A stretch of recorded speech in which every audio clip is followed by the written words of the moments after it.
What is going on, big ballers? It's your boy MJ coming at you with another episode of Fantasy Football Sports Minds.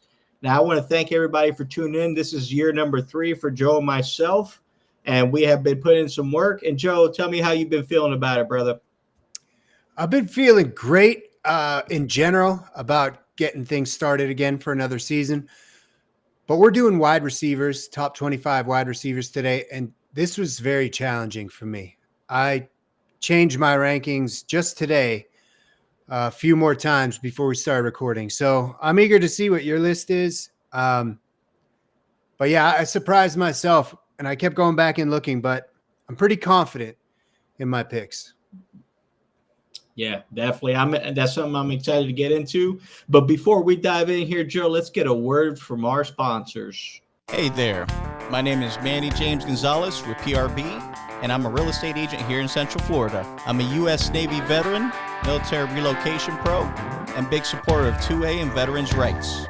My specialty is VA transactions. I'm also experienced in all parts of real estate. I've been living in Florida for over 20 years, and I can tell you we still believe in freedom down here. One of the greatest job markets, excellent economy, and no state income tax. When it comes to an agent, you want one that's going to be honest, not afraid of a fight, and most importantly, willing to do the things that some agents aren't willing to do. And what's that, Manny? Shoot straight, Dan.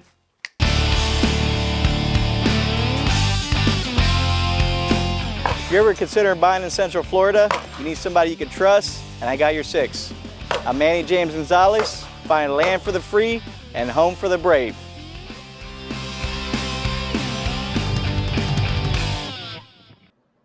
Welcome back, ballers. I'm going to kick things off with the wide receiver one.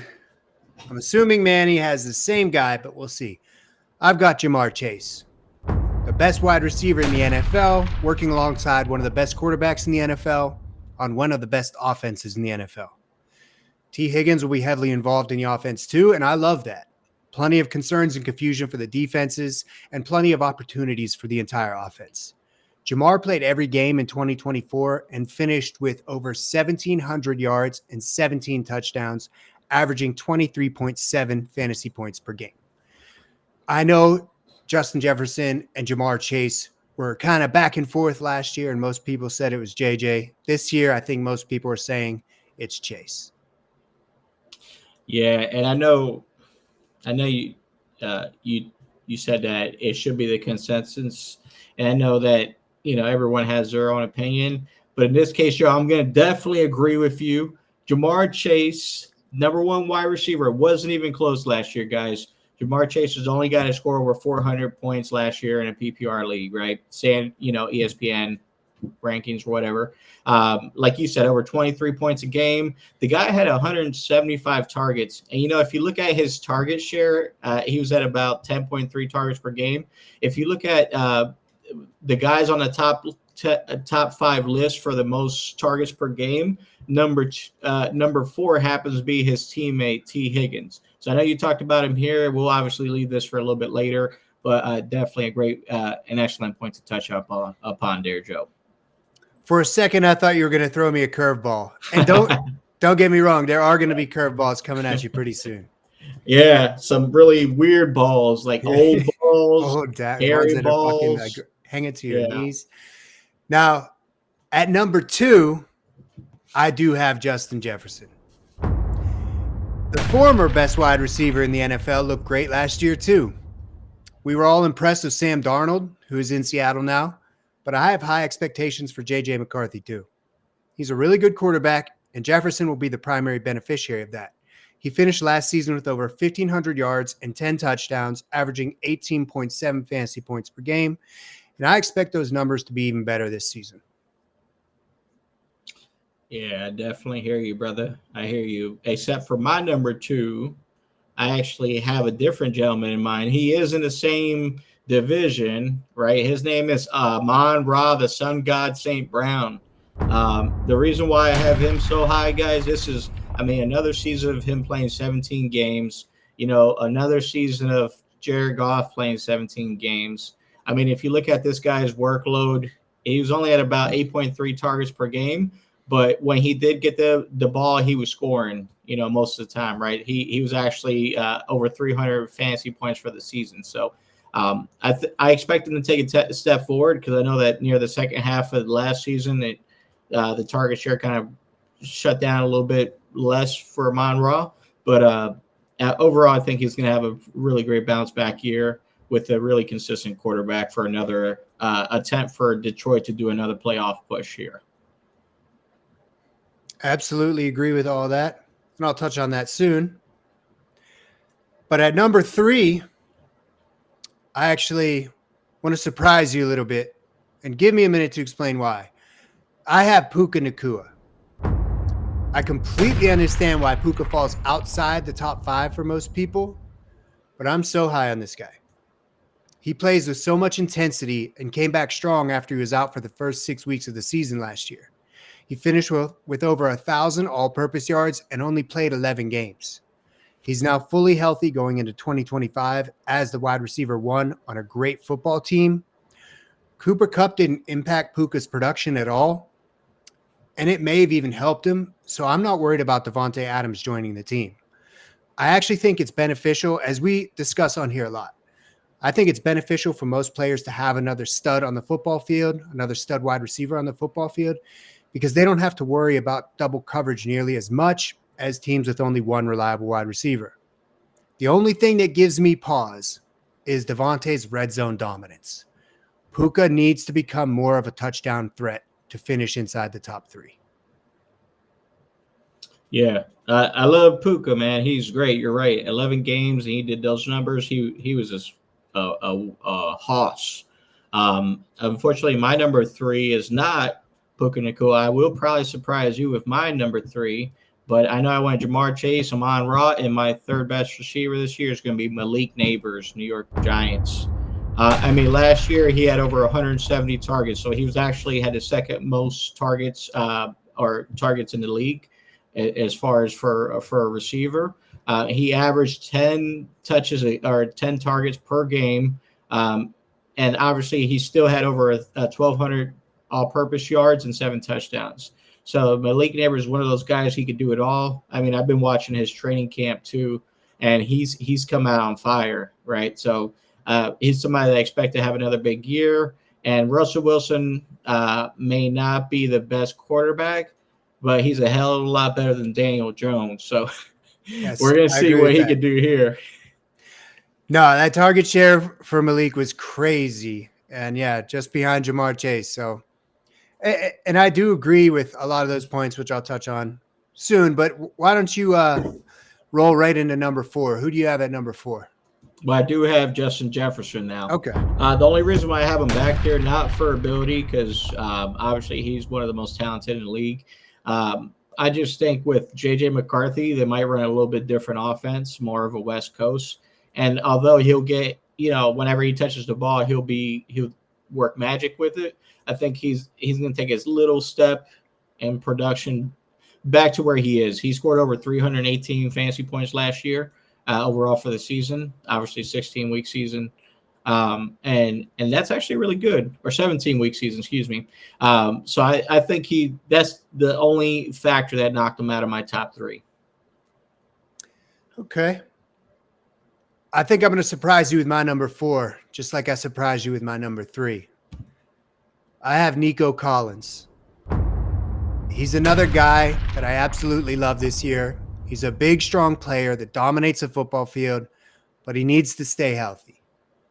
Last year, he missed a month in the middle of the season and still finished with over 1,000 yards and 7 touchdowns. Unfortunately, Tank Dell could miss the entire season, but Christian Kirk will operate as the number 2 and be involved enough to prevent a lot of double coverage on Nico. I expect also that CJ Stroud bounces back in a big way this year, and Nico will clearly be his favorite target. The offensive line is absolutely terrible, like dead last. And I really hope the Texans are working to figure that out, because when Nico's on the football field, as long as CJ Stroud has time, he can make something happen. Yeah, that is a big balls take there, Joe. But I see the reasoning for it. He plays a whole season. his numbers could be better, and that's 1,000 yards in 12 games, so similar to Puka. So elite production. Now, for my number 5, it's strictly based upon his role and his consistent impact year in, year out. I have CeeDee Lamb at number 5. So obviously, last year he played 15 games. He missed a couple there, but his target share was 10.1 targets per game. So he actually was second leading targets per game share in the NFL last year, behind Jamar Chase only. So, and obviously most of that was in the beginning half of the season. If you don't remember, he had a little bit of a dip the second half, and not necessarily when you need him to take a dip, right? That's when you need him to kind of come and show out. But just for the sheer fact that he's going to get that same type of volume here, I still think he'll finish there in the top 5. That segues perfectly into my number 5, which is CeeDee Lamb. He could get back to his status as the best wide receiver in the NFL. Like, realistically, that's a possibility. But I just don't see it happening. He's an amazing athlete and very capable of getting back to the top. But he struggled a little bit last year due to the QB situation, as you said, right in the middle of the season when we needed him most. So that's my biggest hang-up is I don't trust Dak. If Dak can stay healthy and get back to peak form, CD will get back to peak form as well. Despite the issues last year, as you touched on, Lamb still finished with nearly 1,300 all-purpose yards. He's a machine, and he could finish as the wide receiver 1. But again, I'm just not trusting Dak. Makes me nervous. The good thing is Joe Milton is there if Dak messes up. And I know Jerry Jones is looking for an excuse to trade him away and get that money off the books, right? Good job, Jerry. Right about that. Good job. However, why don't you go lead us off with your number 6 then? All right. My number 6 is Amon-Ra St. Brown. It was hard for me to rank Amon-Ra outside the top 5. I love him, as you know. Goff obviously loves Amon-Ra. It's his number 1 guy. It's just that Detroit has so many offensive weapons that sometimes Amon-Ra doesn't get the target share he deserves. And, this is the same amazing team as last year, where he finished with nearly 1,300 yards and 12 touchdowns. Even when they're destroying other teams, I love it. They just keep the onslaught going, pedal to the metal, instead of just running the ball. And we love to see that. I'm not sure what to expect with the new offensive coordinator, but I have a feeling that he is going to get Amon-Ra more involved and treat him with the target share that he deserves. And he probably will be in the top 5, even top three. That's very possible. But just because there's so many options for the offense, that's why he's slightly outside of my top 5. And I think you bring up a good point, right? With the possibility of him losing targets because of so many weapons out there in the area. One thing that I was thinking about is last year Ben Johnson was a offensive coordinator, and Ben Johnson got like real fancy with it, right? He's been bulking up his coaching resume for the last 3 years, right? He's had 3 really good runs for the Detroit offense. So I think that the problem is he started getting all cute and using the best players as decoys. So I think with their new offensive coordinator, they're going to kind of go back to what made them great, right? Like obviously running the ball, right? Like you have to give him, you got to give Jahmyr Gibbs more touches, like we discussed, and David Montgomery more of a goal line type of role or package. But Amon-Ra has to get that rock 9 times, 10 times a game at least. You can't not give your best, offensive player the touches he needs, right? Because that's how you could be having a good game where you're up, but at the end of the day, you want to make sure that your guy's happy and he makes his bonuses. So, and as you touched on with the tight ends, when we were talking about Laporta, and I said, I'm not sure if I'm so high on him this year because there's a new offensive coordinator, but that coordinator, John Morton, does like to work with tight ends and get them involved. And like you said, like it just didn't seem right last year that he was kind of left out. Jameson Williams was getting fed a lot more than Laporta, and I think that's going to shift more towards Laporta's favor too. So I'm very eager to see what this offense does, but there are quite a few weapons. Yeah, should be fun to watch. Now, for my number 6, I have a guy that I didn't even realize until I was looking at the numbers. I was like, damn, this guy like just stood out to me as someone who's going to get even better. But that number 6 is Mr. Drake London. Last year, he had 158 targets, huge target share. I mean, he had over 1,200 receiving yards. And who was his quarterback? You know, he had Kirk Cousins first half.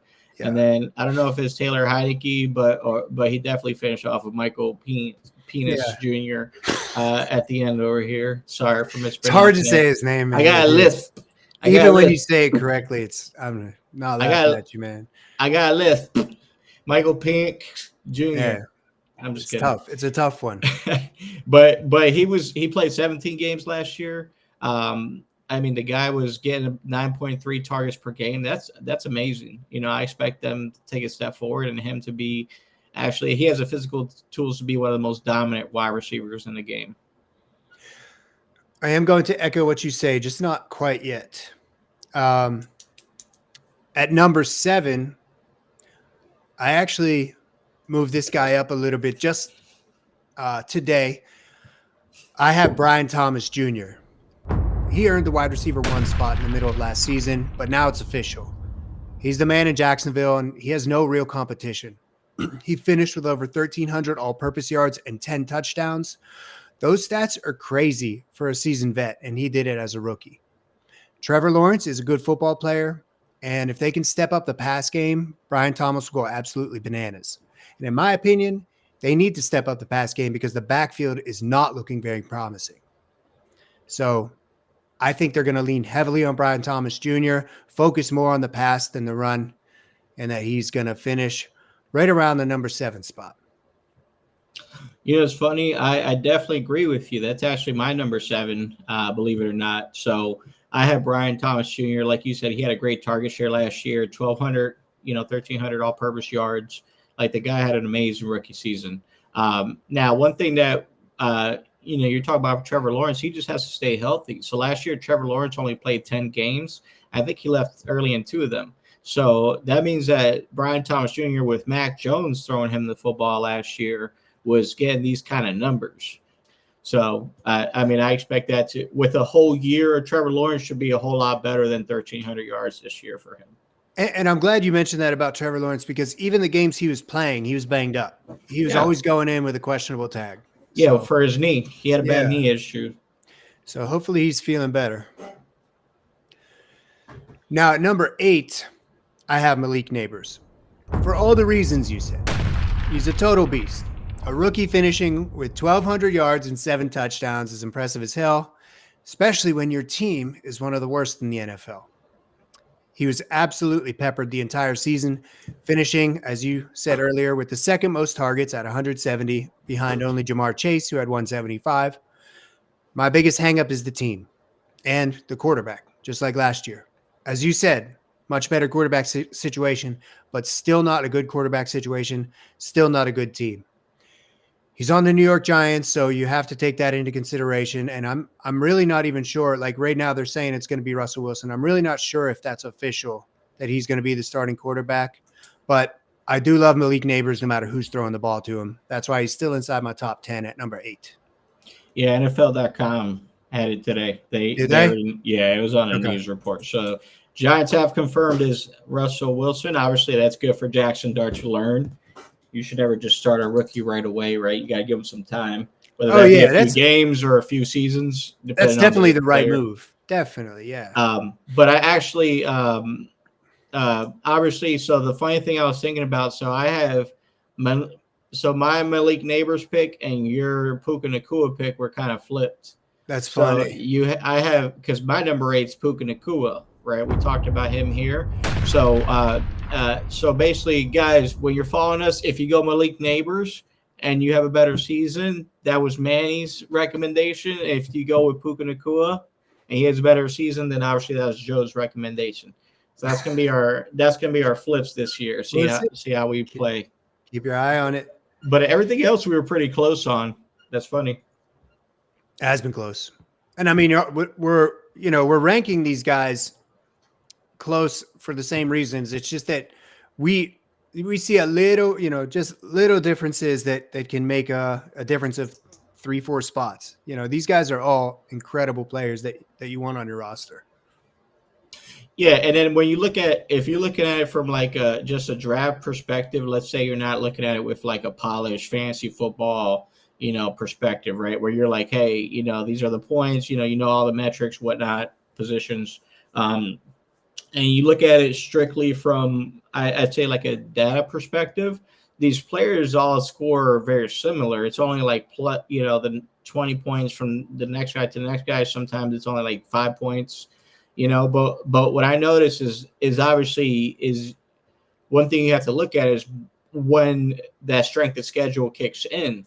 So if you have a guy that's like, hey, he has an easier schedule second half, your playoff schedule is going to be a lot better, right? So that's something that I think people have to look at as well is, when you're drafting your team, you got to stagger your bye weeks, but you also want to make sure that you have a good blend of players, right, based upon what your matchups look like. And it's also like, what are you looking for in a player? Because someone like Amon-Ra St. Brown is going to give you consistently high ceilings, whereas, someone, for example, like Malik Neighbors might be a little bit more up and down. So, you're going to have huge boom weeks, but then you might have some dips when they're going against a tough team. Agreed. Who's your number 9, Manny? Actually, so he had a really good offseason, signed a contract extension. I think he made like over $100-something guaranteed $1 million. Garrett Wilson, New York Jets. Justin Fields is the quarterback this year. Justin Fields had a nice little start to the season last year for the Steelers, but obviously they benched him for Russell. Now Steelers have no quarterback. Go figure. But Garrett Wilson, despite that situation, Garrett Wilson still got 154 targets last year. And I don't know if you remember those games with Aaron Rodgers and Davante Adams, but they were extremely lopsided. What's funny is that if you look at his target share for last year, Davante Adams had 141 targets. How are you going to give it was 150 to Garrett and 145 to this guy? That means there's going to be obviously a whole new perspective for offense and everything. But I think that, a guy like Garrett Wilson, you have to keep feeding him. And if he's getting 9 targets a game last year, he's still scoring, about 15 points a game. That was with a shitty quarterback situation. So I expect him to at least have a better up and obviously get a similar red zone production. Red zone production probably will be a big part of, him performing better than he did last year. And you're right with Davante Adams. That hindered him a lot. And I think that was more Aaron Rodgers than Davante Adams that hindered him. Well, yeah, of course. Yeah. But like, I also just in general like Justin Fields a lot more as a starting quarterback. So, the Steelers flip-flopped. We had Justin Fields last year. Now we got Aaron Rodgers. So, all right, way to go. You said go figure, and I just smiled and shook my head because you're right. Go figure. So at number 9 for me, I have A.J. Brown. He played a full season in 2022 and 2023 and finished with about 1,500 yards both years. Last year, he only played 13 games, so he didn't quite get there, but he still had over 1,000 yards and 7 touchdowns.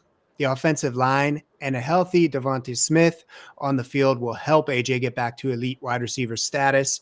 And hopefully Jalen Hurts can pump up his passing stats a little bit this year too. But when you get a full season out of AJ Brown, he's a top 10 and there's really no question about it. So as long as he can stay healthy and Devontae Smith can stay healthy, they do statistically, you can look it up, they perform better when they're both on the field. So hopefully they can stay healthy and get AJ back up to that elite status. And I totally agree with you, my friend, because AJ Brown's my number 10. As you said, he missed some time last year. He still had 97 targets last year. And then your boy Devontae Smith that we were talking about here had 89. And that's obviously with a very low passing volume team. Like Saquon did it all last year. Like no one could stop him. So why even pass the ball? We didn't need to. So I think that teams are going to try to focus in on that a lot more this year. And Jalen Hurts is going to have a much better year, especially because all the doubters are still hating on him despite him having a superb performance in the Super Bowl. They're still going to hate on him. And the good thing about the Eagles is they're always going to find a way to win the ball games. So if that means they got to throw the ball up to A.J. Brown for 3 red zone scores a game, I mean, make sure you put your best man on him because he's just going to body everybody. And then obviously, at the end of the day, I still think he's not going to be to the top level as the elite guys for production, because when you have another amazing wide receiver on the team, I'd rather have those 2 guys give me consistent high overall production than, take a hit or miss or boom or bust type of player week in, week out. Me too. I agree with you for sure on that. I want consistency more than ceiling. At my number 10, I have Drake London. I love him. I loved him last year. I really like him this year. He's the clear-cut wide receiver 1. He had a handful of very impressive performances last year. And although, as you know, I had high hopes for Kirk Cousins going into 2024, my goodness, I'm a lot more confident in Michael Penix this year. So London could easily have double-digit touchdowns. He finished with 9 last year because he played better in games with Penix at QB, if you look it up by each game. And Darnell Mooney should have a good year too, but he's a little banged up right now, which could cede more targets to Drake London. But it could also lead to double coverage. If Drake London doesn't have someone else in there to occupy the defense, he will get double coverage, and that will hinder his performance. So hopefully Kyle Pitts can step it up. That's my biggest concern is him emerging as Kyle Pitts coming out as the top pass catcher for Atlanta. Just kidding. Yeah, I don't even care about Kyle Pitts. I don't even think he was. Kidding. Kyle Pitts actually made my top 25. He came in at number 22. Oh, did he? That's how much expectation I have for Pop. That's why I didn't talk about him last time. It was the top 15, and he's number 22. So obviously, I'm not going to be one of those guys that takes Kyle Pitts in the 5th round anymore. No, I was just kidding. I said that's my only concern is him taking all those passes. I'm not concerned about that at all. I'm not concerned about Mooney either. You're gonna draft Kirk Cousins and Kyle Pitts back to back in the 9th and 10th round. I've never drafted Kyle Pitts, and I won't this year. I won't trade for him even if it's just like one of my, 5th string running backs. You're the James Conner believer. Yeah, absolutely. Bro, it's funny because he'll ball out the games he plays, but you're only getting him 10 games a season. Oh, yeah. But those are, like we're talking about consistency, he's one of those guys that's going to give you consistent numbers until he gets hurt. At number 11, I have Ladd McConkey. He really impressed me last year. I thought he would be good, but he was phenomenal. Finishing with 1,149 yards and 7 touchdowns. And I believe those numbers will be even better this year as long as he can stay healthy. Although he played 16 games last year, it felt like he was banged up for the entire season. There were a lot of games where he was going in with a questionable tag. And there have been reports that he's dealing with a minor injury right now. They haven't said what it is, but that gives me a little bit of pause, but we got enough time before week 1, or I'm not too worried about it. But it says a lot about him as a rookie last year, going into so many games banged up and still performing at that level. So if he goes in completely healthy, he's going to do even better. I hear that. Yeah, I like Ladd. He had a great season. But for my number 11, I actually have Nico Collins. Obviously, you mentioned him earlier. Big body receiver, great all around in the run, short, long. I mean, obviously, he only played 12 games last season, so everyone in Houston needs to stay healthy, right? Everyone keeps getting injured over there. So if he could at least play 15 games, he's definitely hitting 1,500 yards. So he's a nice guy, just barely outside of my top 10. It's another one to make note of, folks. If you draft Nico early and your league mates make fun of you, but he hits, you can thank me for that. And if you're sleeping on him and he hits, you can thank Manny. What? I don't know what that means. But okay, we'll go with it. Now at number 12, I have Jackson Smith-Njigba. If he takes another big leap forward, he'll be one of the best picks in fantasy this year. Geno left, but I love Sam Darnold and have no concerns about that. Seriously, it sounds funny, but we saw what he did last year. He impressed all of us. And last year, JSN started the season as a wide receiver 3 in Seattle, behind DK Metcalf and Tyler Lockett, and he finished with 1,156 all-purpose yards and 6 touchdowns. He's now the wide receiver 1, and I'm not worried about Cooper Kupp at all as the wide receiver 2. I like Cooper being out there, as I keep saying. I like when there's 2 receivers out there to keep the defense occupied. But I hate to say it, Cooper is just an average wide receiver at this point. If you look at his stats, he's always injured, and the only remarkable season he had was in 2021. Everything else has just been kind of average. I mean, above average, but in a mix of guys like this, average. JSN is the top dog, and he is going to eat. Yeah, I like Jason. Definitely good. I have him a little bit farther down. So for me, my number 12, I actually have a guy I expect to take a bounce back this year, Tyreek Hill.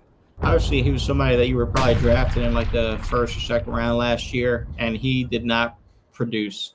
He only had 218 fantasy points last year, and he played full 17 games. So he averaged 12.8 fantasy points per game, which is actually his career low. His rookie season was even better.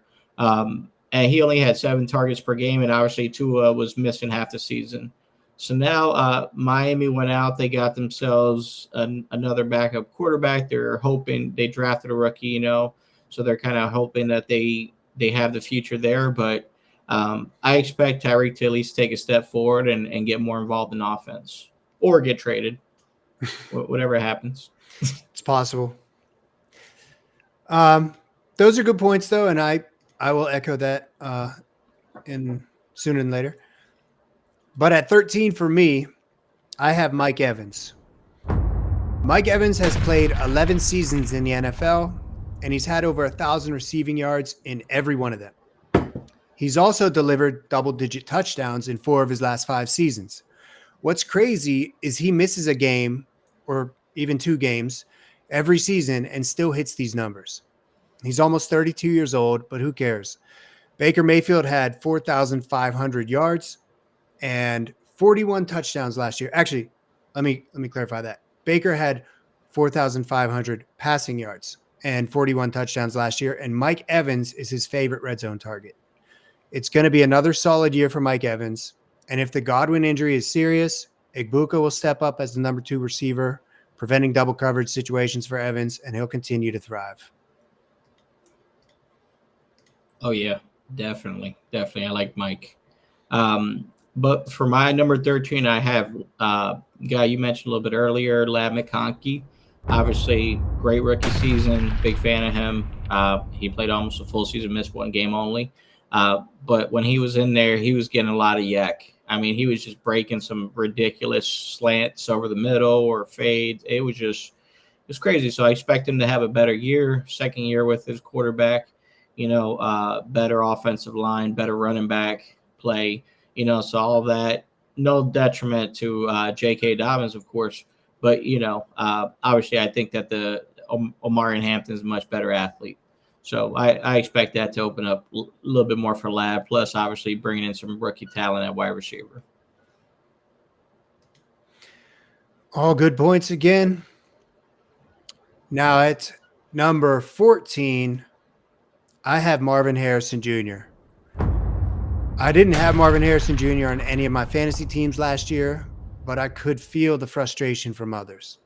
He had a few really impressive games, but a lot of duds throughout the season too. A lot of his games were also salvaged by touchdowns, which is actually a good thing to see when you take a step back. If he can develop a stronger rapport with Kyler Murray, expect Harrison to finish with over 1,000 yards and possibly double-digit touchdowns. 60, 80, 100 yards consistently with 10 or 12 touchdowns, then boom, that's beautiful. Yeah, he has a lot of talent, man. Good bloodlines too. However, for my number 14, I actually have Mike Evans. Obviously, you mentioned him a couple of places to go. Great athlete, consistent scorer. Obviously, he's going to miss a few games every year, like you mentioned, but he's going to produce. And one little fact too. I know you said Mayfield threw 41 touchdowns last year. 11 of them were for Mike Evans. So a quarter of his touchdown share went specifically to Mike Evans. So it tells you the kind of place he has on this offense. Anyways, Oh yeah, he's a red zone monster. Yeah. That's who Baker's looking for.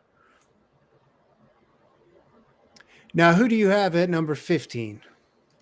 For number 15, I have T. Higgins. I know I mentioned him a little bit earlier, but he actually averaged 9.1 targets per game last year. He averaged 18 points per game as far as scoring goes, and still had over 100 targets and 10 red zone touchdowns. So, I mean, the guy is very busy in the red zone. He's Joe Burrow's favorite target there. And when you watch him last year, it's easy to see why. He reminds you a lot of, AJ Green, right? Back in the day, tall, strong receiver that can catch over your head. For sure. So I expect him to take another step forward and, Joe Burrow throw another, 400 passes this year. Love that. Now at number 15, I actually have Davante Adams.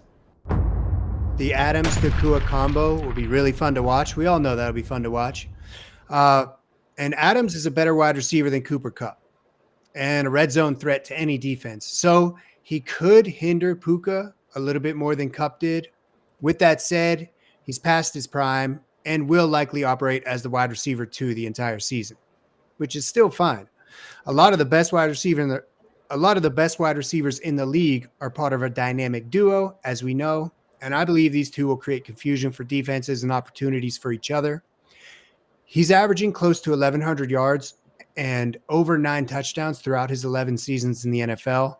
So it wouldn't surprise me to see Davante Adams and Puka inside the top 10. I don't think it'll happen, but I'm saying it wouldn't surprise me. If Stafford misses any time, that is a little bit concerning, mostly for Puka. But if he does miss some time, which is possible due to his current back issues, Jimmy Garoppolo may lean on Davante Adams since they played together on the Raiders and already have a little bit of rapport there. Yeah, no, definitely. Good take. I've been seeing that a little bit. The stock in Davante Adams growing lately. And fortunately, I'm not as bullish on him. For my number 16, I have a guy you mentioned, Marvin Harrison Jr. Obviously, looking at last year, he almost caught 60% of his targets. So to me, it doesn't seem like it was an issue of him not being able to convert his catches, but Kyler Murray to be able to throw him in a catchable radius, right? Because he's the type of guy that could catch it as long as you make it feasible. So I have him number 16 because I think he only had 800 some yards last year, so I expect him to take a step forward, maybe get a little bit more consistency with Kyler, and then obviously that'd be nice for him to break almost in the top 20 wide receivers there. Definitely doable. Very doable. Now for number 16, I have Tyreek Hill. Tyreek could be one of the best buy low deals in the NFL. While he played every game last year, as you mentioned earlier, he was banged up for some of them, and Tua only played 11 games. Tyreek and Tua at full health are one of the best quarterback wide receiver combos in the league. At least they used to be. So that's what we got to see if they can still do it. It felt wrong having Tyreek so far down, but like I said, he could easily get right back in there while everyone is passing him on the draft board. So he can climb to the top quickly after a few games and catching his flow and his rhythm with Tua. In his first 2 years with the Dolphins, Tyreek had over 2,500 yards and 20 touchdowns. Last year, in my opinion, was most likely an outlier, and I'm eager to see what he can do in this year. Yeah, I definitely expect Tyreek to take a little bit of a step forward this year for sure. He has to. Now at number 17, I have Garrett Wilson. If you look at Wilson's first 3 seasons in the NFL, they've been almost identical. It's not very pretty, but he averages almost 1,100 yards a season and hasn't missed a game in his NFL career. Last year, he finished with 7 touchdowns, which was an improvement from his first 2 seasons, but we need to see more yards and double-digit touchdowns for him to be considered an elite fantasy wide receiver. Justin Fields and Garrett Wilson played together in Ohio State, and Wilson is a versatile wide receiver that can play the entire field, so Fields will probably lean on him a lot, and I think it's going to be a big year for both of them. Great point. I didn't even I totally forgot about that. They were on that national championship team. I forgot about it too, until recently. Now for my number 17, I have scary Terry McLaurin. I know right now he requested a trade. He's not getting the contracts he wants, which is stupid of Washington, right? Because they don't have anybody on that roster even close. Debo's not anywhere close to Terry's level, right? That's your number one. Debo's your gadget guy. But I expect him to have another really strong season wherever he may end up. I don't think they're going to trade him. I think he gets paid what he wants. It's just going to be a little bit of a holdout. And then once he does, he's going to get right back on track with Jaden Daniels. And he didn't have a lot of targets last year. He only averaged just under 7 targets a game, so he was at 6.9. But he still had, over 1,100 all-purpose yards and 13 touchdowns. So pretty much anytime he caught that ball, he was going for like a 50-yard touchdown. I think he had like 6 or 7 of them just last year alone. Yeah, all good points. I'm going to touch on that soon.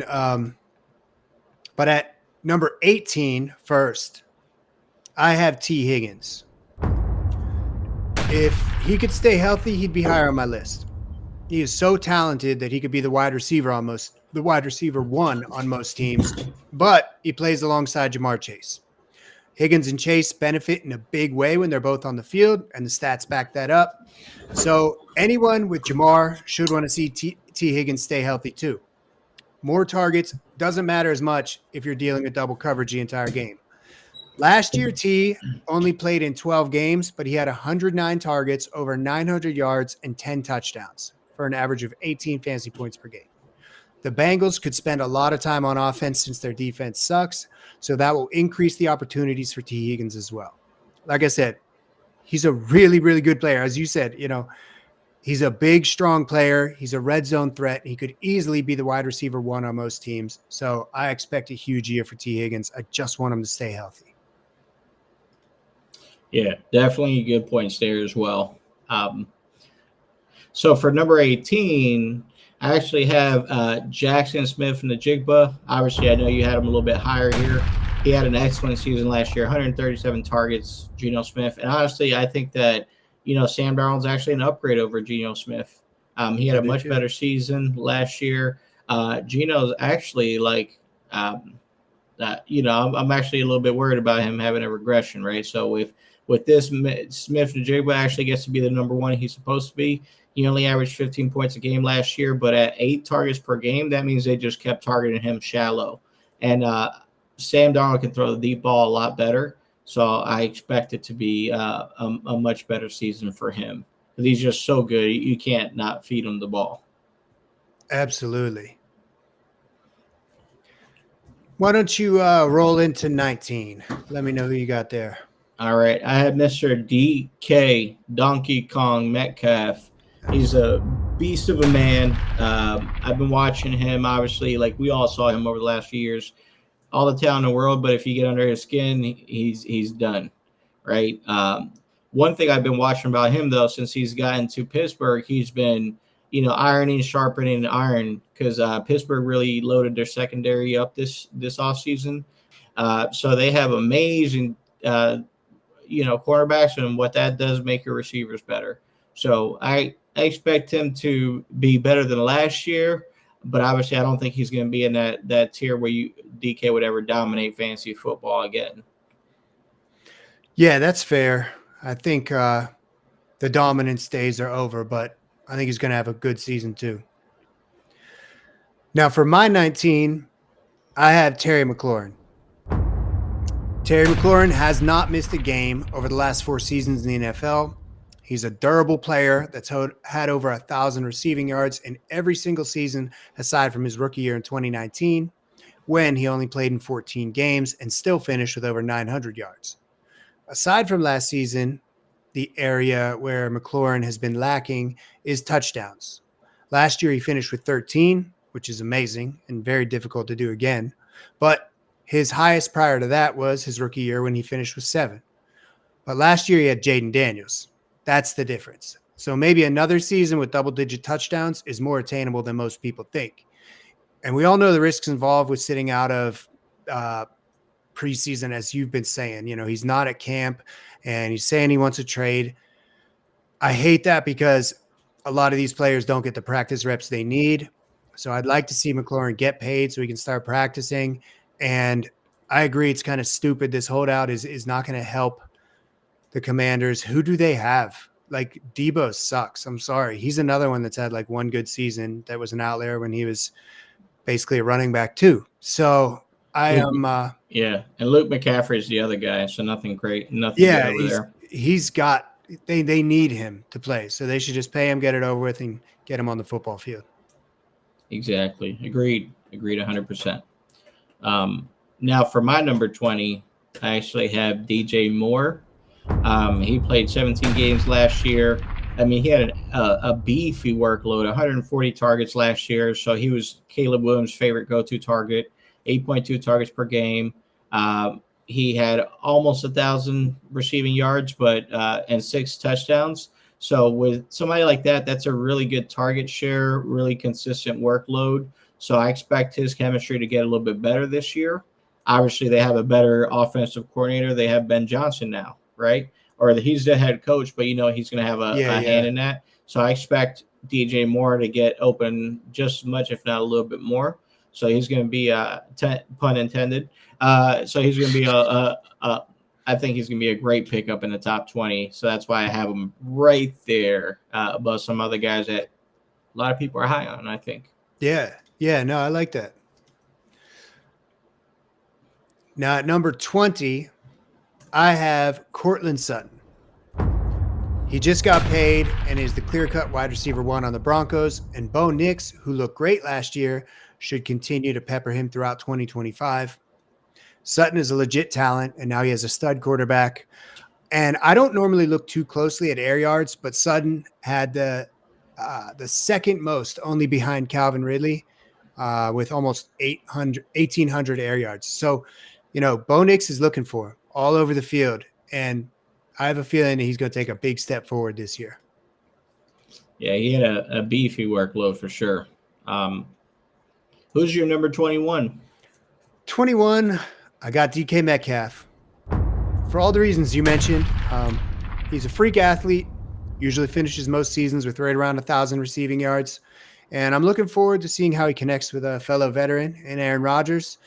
And I'd love to see them both do well. As a Steelers fan, it's a new team for both of them, so that does give me a little bit of a pause. There's probably going to be some growing pains at the start of the season. But again, they're both veterans. They can pick it up quickly. And I'm confident they can get in sync and finish strong, even if they start off a little bit rocky. And I bet DK has another season with over 1,000 receiving yards. Nice. Okay. Yeah, definitely. We're a couple places off, so not far off there at all. Yeah. But this is one guy that I'm like I'm not too fond of, not because of him, but his situation. But Davante Adams. Obviously, I know the Rams like to throw the ball a lot. That's when Matt Stafford's there. You did mention his health, right? So that's one thing that really worries me is can he consistently get out there, right? Because they've had quarterback issues over the years. The quarterback they went into was the starting quarterback for Georgia. I can't remember his name, but he had to check himself into rehab. But anyway, so they don't really have an answer after Matt Stafford. So for me, if something happens to him, because he is an older player in his mid-30s, I think that's going to affect not obviously Puka is going to affect Puka's workload, but especially Davante Adams. So that's why I'm not so high on him. I just don't think that that's going to be a season-long fantasy production for me. That is something that the season-long fantasy production, that's the key part there. That's what we both look for. That is a question mark with Davante Adams. Now at number 22, I have Devonta Smith. Smith and A.J. Brown, they typically play better when they're both on the field, as I mentioned. when I was talking about A.J. Brown. But they both only played 13 games last year. So we need them to both stay healthy to reach their full potential. And obviously staying healthy would improve Jalen Hurts' passing stats too. As you mentioned, they are a run-heavy team. If he does pass the ball a lot of times, he's just right next to him, to Saquon Barkley. But another season with over 1,000 yards and 6 to 8 touchdowns is completely reasonable for Devontae Smith. And he's a good player to have on your roster, whether he's a wide receiver 2 or a flex. I'm confident in him this year. Yeah, definitely a big fan for sure. Obviously, right? Yep. Obviously. All right, now for my number 22, I actually have Stephon Diggs. Ooh. He missed a lot of games last year. Week 8, right? He tore his ACL, right? And then obviously the freak accident, Tank Dell, and the last game of the season. Was it last game or the playoffs? It was the last game, I think. Yeah, right before the playoffs, right? Yeah. So they started off with nobody. But regardless, Stephon Diggs is on the Patriots now. Drake May, I think he's a solid quarterback. They're going to definitely find ways to get the ball to him. Matt Vrabel's a coach now, so they're going to bring a certain philosophy, I think. So that's obviously going to be a split workload for running backs, and I think obviously they're going to really utilize their tight ends and star receivers. So Stephon Diggs has all the makings to be a number one. He just has to be healthy. And at the end of the day, it's his job to give away, right? So his job to lose. So and I don't expect, him to get anything less than 8 to 10 targets per game over there. And I'm glad you had him in your top 25. He's just outside of my top 25, but I'm glad you had him because I did want to talk about him. Like right now, the reports are he's expected to play week 1, and I hope that's true because I really think he could be one of the best picks for fantasy this season. A lot of people, he's not even on their radar because they think he's going to ease back into a workload and probably won't be at his full potential until like week 4, 5, or 6. And that could be true. But let's say you draft him and you just don't play him for the first 3 or 4 weeks. Once he hits the field at 100%, he is going to get those 8 or 10 targets. He's going to be an absolute monster. And I could see him finishing inside the top 10. Like if he gets back to the Stephon Diggs that we know from a couple years ago, holy shit, look out. Because like I said, there's so many people sleeping on him. And I'm gunning for him in the later rounds for sure. Yeah, he's a great value pick for sure. And I have DJ Moore.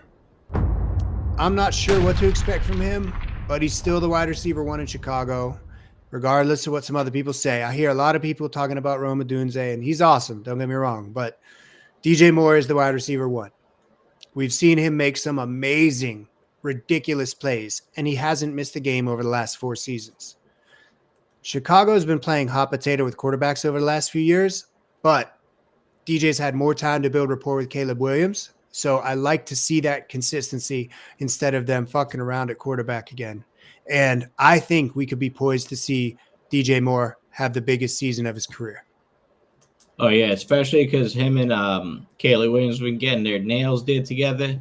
Hey! That's what we're doing right when we're done recording. Yeah, we're going to get our pedicures, guys. Mm-hmm. Now, for my number 23, I have somebody a little bit different. I don't even know if you have him in your top 25. But I have Mr. Cooper Kupp over here for the LA, obviously for the Seattle Seahawks here. LA Rams before, obviously we all know the messy divorce that happened, right? And he wasn't at his best health last year, only playing 12 games. But he still got 100 targets. He still averaged 8.3 targets per game when he was there. And as we mentioned earlier, it's a much better situation in Seattle. So I expect him to still get, at least if he's getting 7-8 looks a game, I'm happy because he's going to still give you a solid stat line. But at this point, when you're getting a quarterback, in the 20 round range, you're hoping they're putting up starter numbers. But at this case, if they're getting wide receiver 2 numbers or 3, it's a win-win as well. I hope you're right about that because, I like Cooper Kupp. He just seems like a solid person, and I feel like just seeing him injured all the time, it makes you feel for him, because He was so good that one year when he had like close to 2,000 receiving yards. He was just so good. And that injury, it feels like he never really came back. And seeing him struggle the last couple seasons has been tough. So I really hope you're right. Now at 24, I have Jameson Williams. I know some people have Jameson higher in their rankings, but some people have him a lot lower too. He's a tough guy to gauge. And for me, yeah, he looked great last year, but I need to see it again before I can buy into him as a reliable must-start player. He looked great alongside Amon-Ra, finishing with 1,000 yards and 7 touchdowns.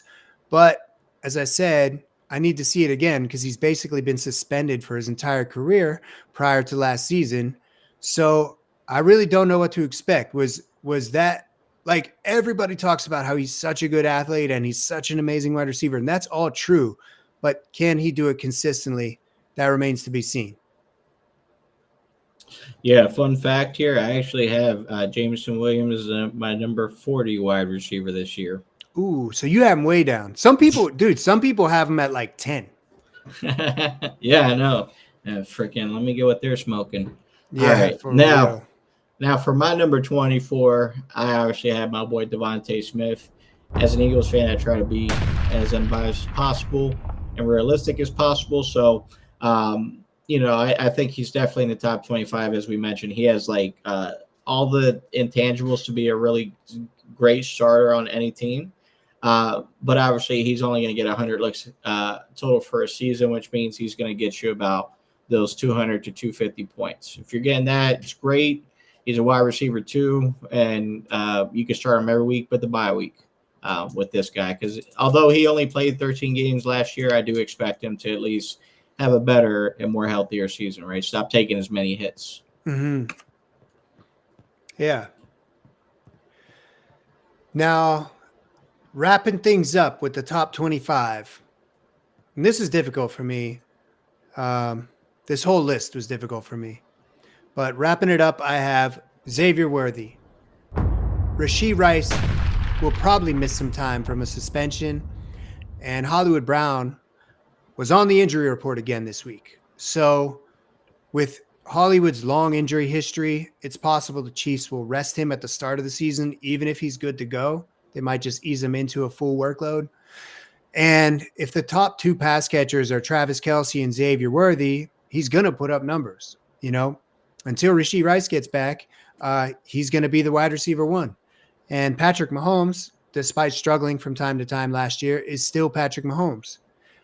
Xavier has huge breakout potential. We saw flashes of it last year, and Kansas City even likes to utilize him in the run game too. So I could see him having a big year, especially at the start of the season, if Hollywood and Rashee Rice are going to be sidelined.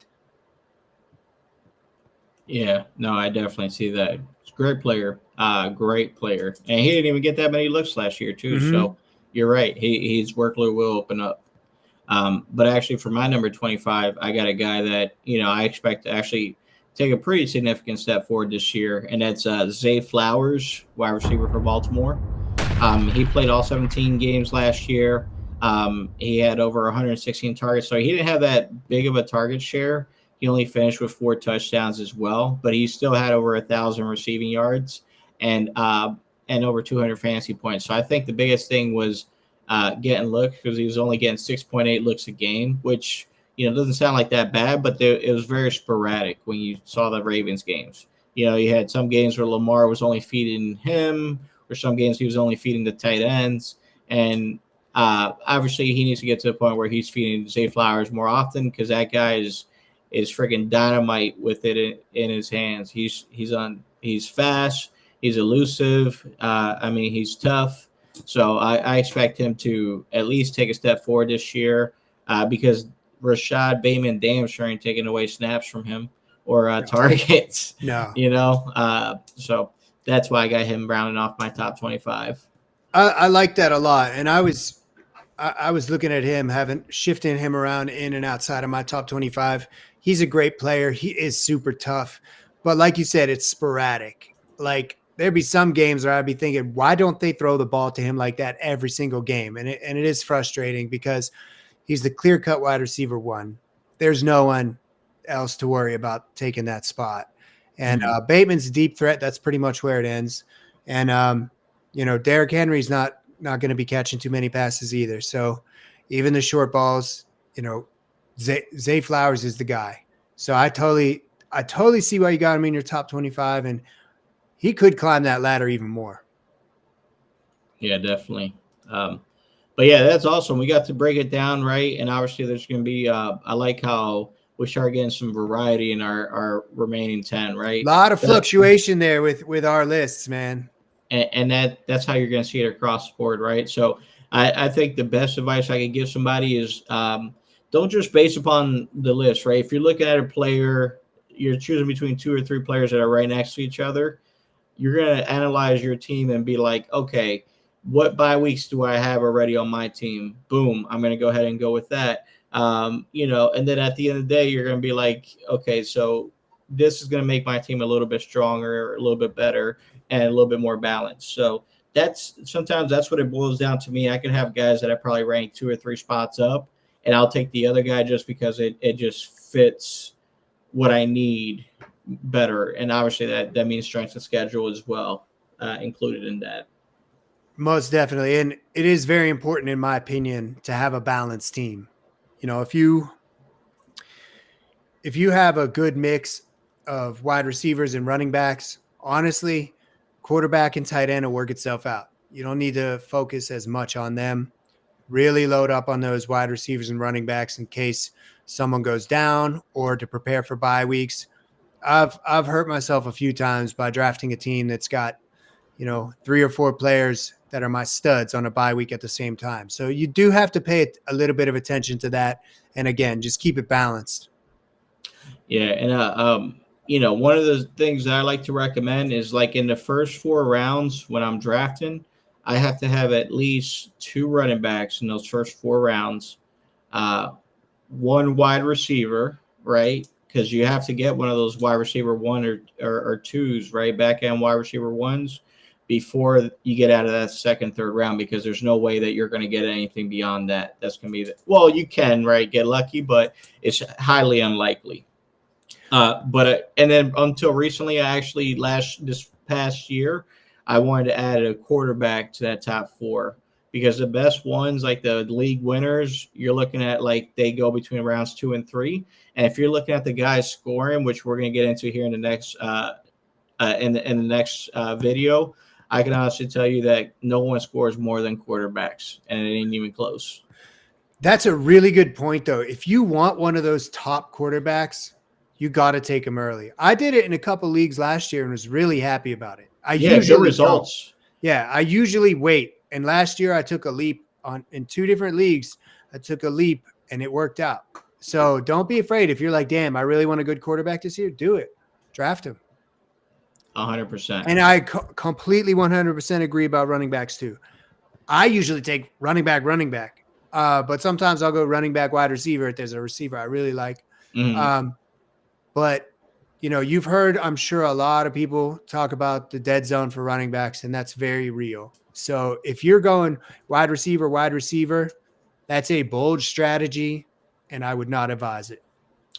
I wouldn't go past the 5th round without having a 3rd running back.